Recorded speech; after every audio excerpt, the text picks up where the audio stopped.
Qui n'a pas, un jour ou l'autre, voulu porter un costume moulant, se parer d'un collant aux couleurs douteuses et devenir à son tour un super-héros?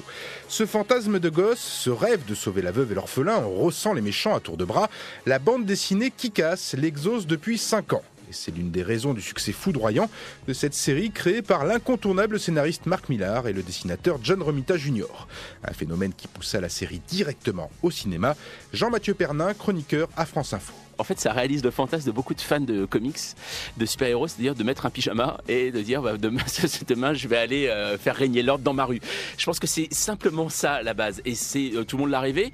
Le problème, c'est quand on rencontre quelqu'un de très fort, on se dit peut-être voir après ce qui va se passer parce que je vais pas aller me battre. Et donc c'est ça au départ qui casse. C'est vraiment l'histoire d'un type qui se retrouve dans une embrouille qui le dépasse parce que lui tout ce qu'il voulait c'était aller taper un dealer avec un nunchaku quoi. C'est terrible, mais je pense que ça participe un petit peu au côté aussi télé-réalité qu'on a aujourd'hui, c'est-à-dire qu'on peut tous être des héros. On n'a plus besoin de super pouvoirs, on n'a plus besoin de rayons gamma ou d'araignées. On peut tous le devenir. Et on le voit aujourd'hui, on le voit aux États-Unis, on le voit en France aussi. Il y a des gens qui pensent être des super-héros, qui n'ont pas de pouvoir, mais qui vont aller auprès des SDF pour leur donner à manger ou qui vont rentrer dans des bagarres. Et je pense que Kick-Ass, ça correspond vraiment à notre époque. Ça veut dire qu'on n'a plus besoin d'être finalement un super-héros pour être un super-héros.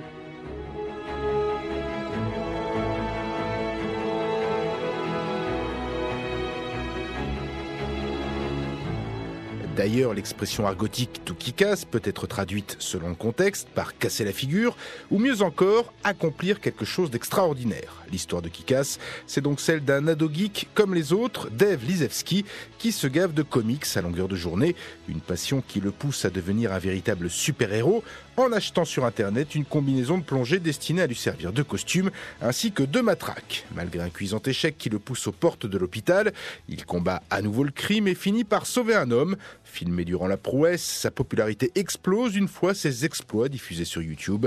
Kick-Ass est né, une figure à part entière de la culture geek, Jean-Mathieu Pernin. Je crois que ça participe aussi à cette culture qu'on généralise en disant geek, on va plutôt dire pop culture.